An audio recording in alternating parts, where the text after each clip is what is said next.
தாவேகா என்பது களத்திற்கு புதிதாக வந்திருக்கக்கூடிய ஒரு கட்சி. அந்த கட்சி ஒரு கூட்டத்தை நடத்துகிறார்கள்.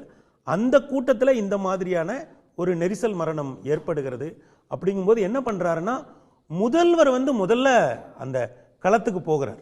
இரவு ஒரு 3 மணிக்கு, அதுவும் அவருடைய மறுநாள் காலை அவர் கிளம்புவதாக இருந்தது.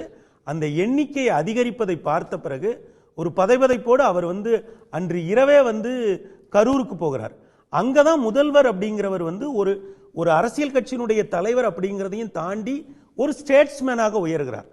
முதல்வர் கிளம்புகிற போதே அவர் தலைமை வகிக்கிற கட்சியை சார்ந்த மாவட்ட செயலாளர் மீதே அவதூறுகளை சமூக வலைதளங்களில் பரப்புகிறார்கள் என்பது அவர்களுக்கு சொல்லப்பட்டிருக்கும். ஆனால் அந்த நேரத்தில் அவர் காட்டுகிற ஒரு ஜனநாயக பண்பு அல்லது ஒரு பெருந்தன்மை அப்படிங்கிறது என்னன்னா, நீங்க பக்கத்து மாநிலத்தில் ஒரு திரைப்படத்தினுடைய முதல் காட்சியில இதே மாதிரி ஒரு நெரிசல் மரணம், ஒரே ஒரு பெண்மணி இறந்தாங்க. அந்த மாநில முதல்வர் என்ன பண்ணார்னா, அந்த படத்தில் நடித்த கதாநாயகனை உடனடியாக கைது செய்ய உத்தரவிட்டார்.